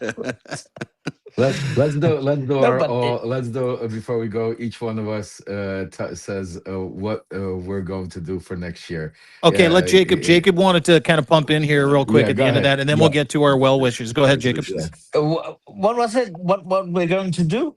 Yeah, the resolutions, I guess. Resolutions. Yeah, we'll do a resolution. The resolution is to do much more of this and get these voices, these truth tellers like you, much more out. Also on the waves here in Denmark, and make sure that people understand what's really going on, and really get all that manipulation, what's going on in the media, out of there in a much stronger way, because that's threatening all of us. So I'll be working night and day to do that, and to make sure that that people understand what's really going on. Thank you, Jacob. And my vow and my resolution to each and every one of you out there, to our subscribers, to our family, is basically just like Jacob said, is to unite. One thing is we need to unite all our voices and to be able to go out there and to stop this authoritarianism that we're going. And I promise you to be a leader in that, to be out there making sure, speaking truth to power. I promise you I'll do everything in my power as somebody that came in there and was part of making MAGA. I will be out there making sure we take it apart piece by piece. I also promise you, more than anything, that we will be that voice for those kids that were taken away and abducted by the Russians, and me speaking by every day, no matter about what peace talks or fake ideas they talk about. Those kids, we will make sure that Lev Remembers, Voice of Ukraine, and our platforms here will make sure that we will never forget them, and always make sure we bring them home. And last but not least, I promise you and I vow to you that we will use our voices, whatever we can, to make sure that the Epstein survivors get their justice, that the Epstein survivors will get peace, and that the people will be held accountable, what if it's the last thing we do. So this year we have a big year, so join us to make sure that we together we will get this done. Thanks, buddy. That was awesome. Yeah. Zev? My mission has always been the same. It's always about truth and about uncovering the truth, and I continue with that. And I just think what we've been building here on Substack, it can be grown so much more. My hope is to make this into a 24/7 news channel, or at least an opinion news channel, an analysis news channel, where we can continually give people exactly what's going on in real time, because the state media, which is really what's happened to American corporate media, is now run by the state. Yeah. You can see that in what's happening with CBS and 60 Minutes. There is not an independent voice out there for Americans to find the truth and to get the truth. And my goal with narrative, or whatever we land up calling it, I think is just to keep this going, to keep these voices and amplify these voices, grow more voices, and make sure that it gets into as many American minds and ears and eyes as we can, because the future is going to be an information war. It's not going to be about the military might. It's going to be about who wins the hearts and minds of Americans in the world. And I think the only way we can do that is through some sort of independent media company that we are able to serve the people with the truth. Well said. Good ones. Hard to follow. I should just say same. Well, same we're as the you guys. thing. We do all this. No, but truth is that we all kind of are talking about the same things in our own dialect, in our own spaces. Listen, I joined Substack, I think almost the same time Lev did, like March, April. April, I think, yeah. April, yeah, me too. Yeah. End of March, beginning of April. And I've seen some shit here over the past, 10 months. The thing that I've seen that has encouraged me the most, and I wrote about it a little bit today, which I will continue to be relentless doing, is how, just a few people, just a few guys, right? Just a few guys that have a space and a little bit of a platform and some understanding, coming together and finding you, all of you, that have supported us, that haven't just supported our content by sharing it, but little comments when you support us by saying, I didn't know that. Thank you so much for being here. I mentioned it earlier. I don't feel so alone. So in 2026, my goal is to continue to unite other people with my friends. My goal is to unite other people against fascism. My goal is to unite people under real values, democratic values, empathy, love, kindness, courage, wisdom, temperance, justice. Those are the most important values to me, and they will continue to be the most important values to me, and that will continue to come out here, and we will continue, hopefully, to stay in your lives as you continue to hopefully stay in our lives. And my dream, if I could just kind of insert a dream into this, because we're not going to go anywhere. We're going to be doing this for at least for the next 3 years. My dream is that continuously. yeah. I was like, ooh, what if he gets out of the midterm? No, there's other assholes out there. Is that we build something that cannot be taken away from you, cannot be taken away from democracy, cannot be taken away from the people who see the greater good for what it is, which is good character and acts for the common good. For Americans, for Canadians, for the Danish people, for my Ukrainian friends, for every country that has had to eat someone else's country shit. The attack and the assault we see on democracy here in Canada, around the world, the threats to each individual country. We all see you. We all see you. You see us. So my goal this year is to bring us all together, to do it with my friends, and to be relentless at it. And I want to thank everybody for joining us this year, for allowing people like Jacob, Lev, Zev, all of us into your lives. You know, you've changed our lives. And we just hope that we get to help affirm and inform you and be part of your lives on a daily basis. And the support you've given us continues to go into aspects of the work that we do in ways that I never thought I would be buoyed by in my professional life. This is the greatest honor of my life. And I mean that professionally. And I've done some shit. All of us have. But thank you. Thank Merry you. Christmas. Happy New Year. I love everybody on this fucking Substack Live. God, this was fun to do today. Thanks, boys. Really Love you amazing, guys. real honor and a privilege. Thanks, gentlemen. Thank That you, is the guys. five stack, Happy the New final Year one to for the all of year. you. Have a Happy good New one. Year. Happy New Year, everybody. Happy New Year, everyone. See you in a couple days, boys. See ya.